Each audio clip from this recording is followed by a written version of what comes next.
Hello, ഞാൻ GFHന്റെ പുതിയൊരു എപ്പിസോഡിലേക്ക് ഏവർക്കും സ്വാഗതം.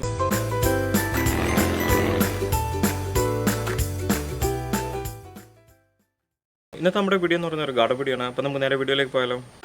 അപ്പോൾ നമ്മളിപ്പം ഈ വീഡിയോയിൽ കാണുന്ന ഈ ചെടിയാണ് ചൈനീസ് വയലറ്റ് എന്ന് പറയുന്ന പേര്. ഇതത്ര കോമൺ ആയിട്ട് ആരുടെയിലും ഇല്ല. എന്ന് വെച്ചാൽ പണ്ടുണ്ടായിരുന്ന ഒരു നാടൻ ചെടി തന്നെയാണ്, അത്ര കോമൺ ആയിട്ട് ആരുടെയിലും ഇല്ല. പകരം നമ്മൾക്കാണെങ്കിൽ ഒരു വയലറ്റും അതേപോലെ തന്നെ ഒരു പിങ്ക് ഷെയ്ഡിലുള്ള ചെടിയാണ് കൂടുതലായിട്ടും ഉള്ളത്. അപ്പോൾ ഇതാണ് നമ്മുടെ ചൈനീസ് വയലറ്റ് എന്ന് പറയുന്ന പേരിൽ അറിയപ്പെടുന്നത്. ഇതിൻ്റെ നാടൻ പേര് എന്താണെന്ന് എനിക്ക് നല്ല ഓർമ്മയില്ല. അപ്പോൾ ഇതിനൊരു നാടൻ പേരുണ്ടായിരുന്നു, അതിപ്പോൾ ഞാൻ മറന്നുപോയി. അപ്പോൾ ആർക്കെങ്കിലും അറിയാവുന്ന രീതിയിൽ വീഡിയോയുടെ ചോട്ടിൽ കമൻറ്റായിട്ട് രേഖപ്പെടുത്താവുന്നതാണ്. അപ്പോൾ ബാക്കിയുള്ളവർക്ക് പെട്ടെന്ന് മനസ്സിലായി എടുക്കുന്നതാണ്. യാതൊരുവിധ വളമോ അല്ലെങ്കിൽ കെയറോ അങ്ങനത്തെ യാതൊരുവിധ രീതിയിലുള്ള പരിചരണവും നമുക്ക് ആവശ്യമില്ലാത്തൊരു ചെടിയാണ്. ഹാങ്ങിങ് ആയിട്ടും നിലത്തും ഒക്കെ ആയിട്ട് നമുക്കിത് വളർത്തിയെടുക്കാനും സാധിക്കുന്നതാണ്.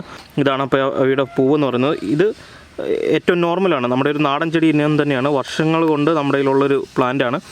ഇത്രയും നാളും ഇതിനൊന്നും ആർക്കും വേണ്ടായിരുന്നു. എനിക്ക് തോന്നുന്നു ഇപ്പം ധാരാളം യൂട്യൂബ് ചാനലും അതേപോലെ തന്നെ ഈ ഹണ്ടിങ് വീഡിയോ ഒക്കെ ചെയ്യാൻ തുടങ്ങി ആൾക്കാരെ ഈ ഒരു ഫ്ലവർ അങ്ങനെ കുറച്ചുകൂടി ആൾക്കാരിലേക്ക് എത്തിയപ്പോഴാണ് തോന്നുന്നു ഇതൊക്കെ ആൾക്കാർ കളക്ട് ചെയ്യാൻ തുടങ്ങിയിട്ടുള്ളത്.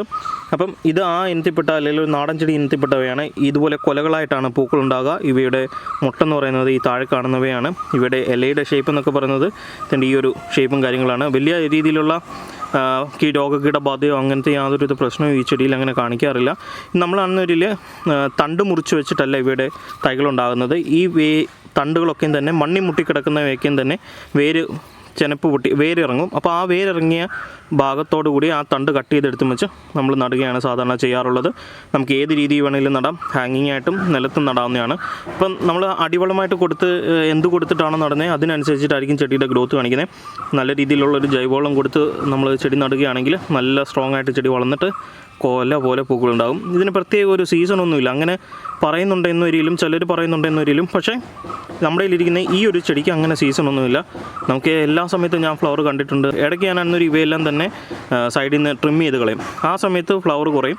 അതിനുശേഷം വീണ്ടും വളർന്നു കയറുന്നതിനനുസരിച്ച് നല്ല രീതിയിൽ ഫ്ലവർ വന്ന് തുടങ്ങുന്നുണ്ട്. അപ്പം ഇതിൻ്റെ വേര് ഉള്ള ശാഖകൾ കട്ട് ചെയ്ത് വെച്ചിട്ടാണ് ഇവയുടെ പുതിയ തൈകൾ ഉണ്ടാക്കിയെടുക്കുക എന്ന് പറയുന്നത്. അല്ലേ, ഈ ഒരു സൈഡിൽ മൊത്തം ആ രീതിയിൽ പടർന്ന് നിൽക്കുന്നത് എല്ലാം തന്നെ നമ്മുടെ ചൈനീസ് വയലറ്റ് എന്ന് പറയുന്ന ചെടി തന്നെയാണ്. ഇതുണ്ടല്ലേ, ഇത് ആ സൈഡിലെല്ലാം പോയിട്ടുണ്ട്.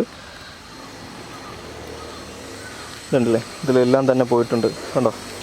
ഇതിപ്പോൾ നമ്മൾ ട്രിം ചെയ്ത് ഇട്ടതിന് ശേഷം പിന്നെ പുതിയത് കിളുത്ത് വരികയാണ്. അതുകൊണ്ടാണ് ഇത്രയും ഫ്ലവറിൻ്റെ ഷോർട്ടേജ് കാണിക്കുന്നത്. സാധാരണ രീതിയിൽ നല്ല രീതിയിൽ നമുക്ക് ഫ്ലവർ ഉണ്ടാകും. അപ്പോൾ നമ്മൾ വർഷത്തിലൊരിക്കൽ ഇത് സൈഡെല്ലാം കട്ട് ചെയ്ത് കളഞ്ഞു വെച്ച്, ആവശ്യമില്ലാത്ത എല്ലാം കട്ട് ചെയ്ത് കളഞ്ഞു വെച്ച് അതിനെ മൊത്തത്തിലൊന്ന് ട്രിം ചെയ്ത് നിർത്താറ് പതിവുള്ളതാണ്. എന്നിട്ട് ആ സമയത്ത് നമ്മൾ ചട്ടിയിലൊക്കെ വെച്ചിരിക്കുന്നതാണെങ്കിൽ വളം കൊടുക്കുക, ജൈവവളം എന്തെങ്കിലുമൊക്കെ ഇട്ട് കൊടുത്ത് മണ്ണ് നിറച്ച് കൊടുക്കും. അതേസമയം നിലത്താണ് നിൽക്കുന്നതെന്ന രീതിയിൽ നമ്മൾ അത്ര വലിയ ശ്രദ്ധയൊന്നും കൊടുക്കാറില്ല. പിന്നെ ഈ ജൈവവളത്തിൻ്റെ ലിക്വിഡ് ഫോർമാറ്റിലുള്ള എന്തെങ്കിലും കലക്കിയും വെച്ചെടുക്കുമ്പോൾ നമ്മളത് കൊടുക്കാറുണ്ട്. ബയോഗ്യാസിൻ്റെ സ്ലറിയോ എന്തെങ്കിലും കൊടുക്കാറുണ്ട്. അത് നിർബന്ധമൊന്നുമില്ല, അല്ലെങ്കിൽ അത് കൊടുത്തേ ഇത് വളരുമോ അല്ലെങ്കിൽ ഫ്ലവർ ഉണ്ടാകുമെന്ന് യാതൊരുവിധ നിർബന്ധമില്ലാത്തൊരു ചെടി തന്നെയാണ് ഇവയെന്ന് പറയുന്നത്. ഈസി ടു കെയർ ആണ്. നമ്മളൊരു ചെടി കൊണ്ടുവച്ച് കഴിഞ്ഞാൽ ഒരു കാരണവശാലും ആ ചെടി നശിച്ചു പോകത്തില്ല. മൂട് പിടിച്ചിട്ടുണ്ടെങ്കിൽ ഒരു കാരണവശാലും ആ ചെടി നശിച്ചു പോകത്തില്ല. അതേപോലെ തന്നെ എന്നും നമുക്ക് ഫ്ലവർ കിട്ടിക്കൊണ്ടേയിരിക്കും.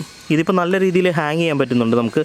എൻ്റെ ഒരു ചട്ടി ഞാൻ ജസ്റ്റ് സാമ്പിളായിട്ടൊന്ന് ചെയ്ത് നോക്കിയായിരുന്നു. അപ്പം ഇത്രയും ഫ്ലവറൊക്കെ ചെയ്ത് നമ്മുടെ പെറ്റൂണിയൊക്കെ നിൽക്കുന്ന സെറ്റപ്പിൽ അത് ആയി കണ്ടപ്പോഴത്തേക്ക് ഒരാൾക്ക് വേണമെന്ന് പറഞ്ഞപ്പോൾ നമ്മുടെ റിലേറ്റീവ് തന്നെയാണ്, പുള്ളി എടുത്തുകൊണ്ട് പോയിട്ടുണ്ട്. അപ്പം മണ്ണിൽ ഈർപ്പം ഉണ്ടെന്ന രീതിയിൽ ഇവ നല്ല രീതിയിൽ തന്നെ വളരുന്നുണ്ട്.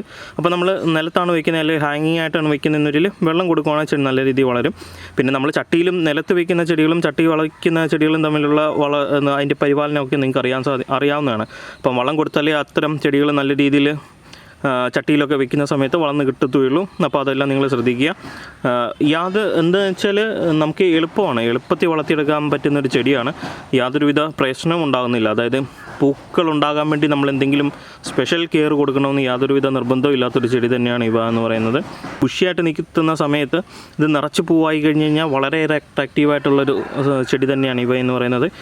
അപ്പോൾ നിങ്ങൾക്ക് ഈ ചെടി ഇഷ്ടപ്പെടുന്ന വരുന്ന ഇത്തരം കാർഷിക സ്വന്തമായ ഗാർഡൻ സ്വന്തമായ വീഡിയോകൾ മലയാളത്തിൽ ലഭിക്കുന്നതിന് ഗ്ലോറി ഫാം ഹൗസ് എന്ന് പറയുന്ന ഞങ്ങളുടെ യൂട്യൂബ് ചാനൽ സബ്സ്ക്രൈബ് ചെയ്യുക. തൊട്ടടുത്തുള്ള ബെൽ ഐക്കണോട് പ്രസ് ചെയ്യുക. താങ്ക്